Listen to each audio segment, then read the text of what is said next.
In this expansion, you're going to gain access to 2 new Raidents, a covert Gophert called a Gophert, and a guerrilla squirrel called a Squerrilla.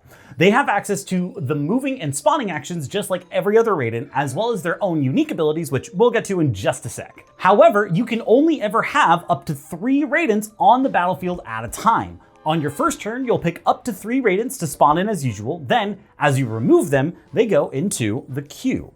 On the back of some of the tiles, you'll find queues for the castle and Kano teams. At the start of the game, the queue is going to be empty, and you'll put Raidents onto the first available space on the queue as you remove them. Once you've spawned each of your Raidents at least once, then you're going to start spawning from the queue. When you take the spawn action, you're going to use the Raident in the queue's first position, moving up the rest of your Raidents 1 place. Keep in mind that your new Raidents don't have the ability to make spawn points like your Rabot, and if your Rabot happens to get got, you may need to implement some friendly fire to get them back on the board quickly. Now that we've made it through the queue, we've arrived at the new Raidents that you have access to. Gophert's your stealthy, sneaky Raident, all about burrowing deep into enemy territory, taking them out when they least expect it.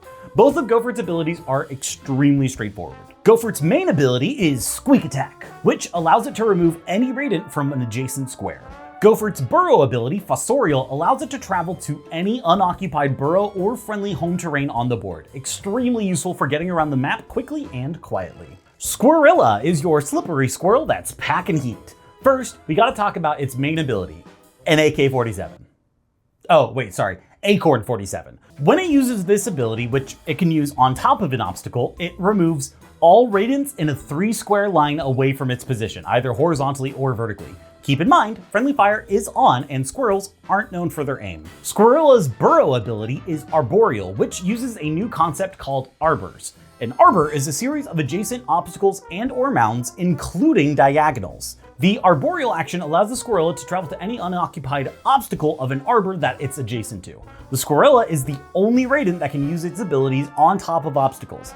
That sounds like it would be unstoppable, but keep in mind that most actions still affect Raidents on top of an obstacle, and blams can be placed onto obstacles as well.